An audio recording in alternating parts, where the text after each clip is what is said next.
Today we're going to be looking at volume automation, which is a relatively straightforward process that you can use, and we'll see how we can use volume automation to do a crossfade, particularly when we're looking at the chart section, if you're choosing to use something like a chart section in your radio show.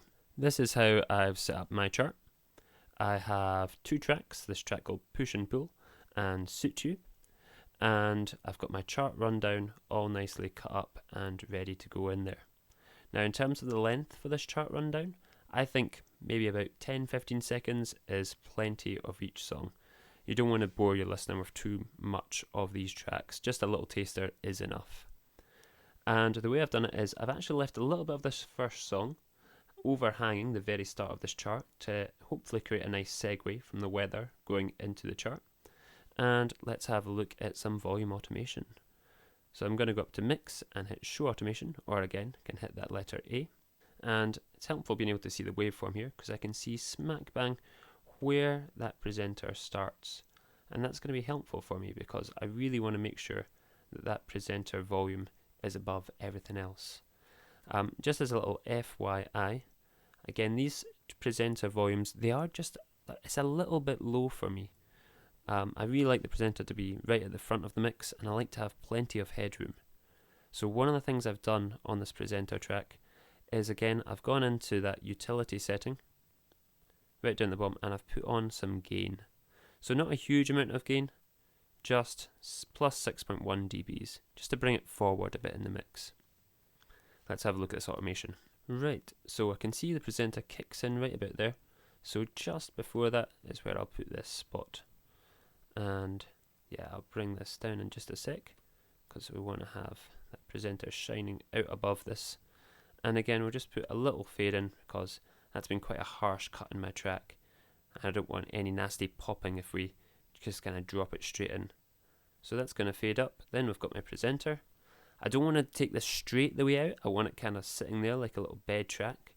And again, I can see the audio here where he stops talking. And let's have that fading up just before then. So again, we'll put another couple of wee spots on here. And we can have that fading up to a nice level. Okay.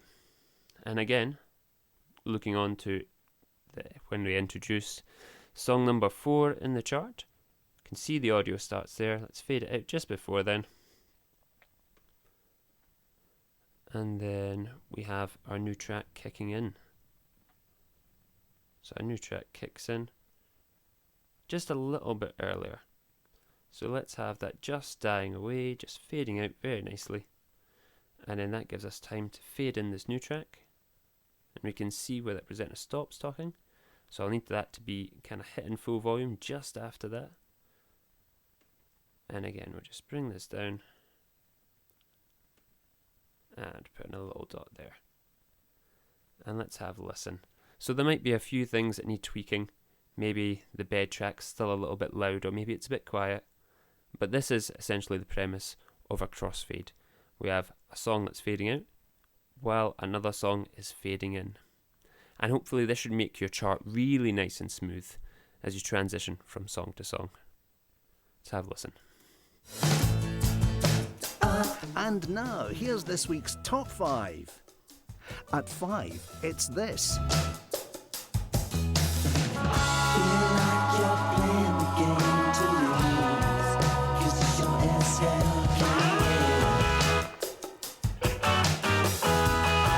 Down 3 places, it's this song at number 4.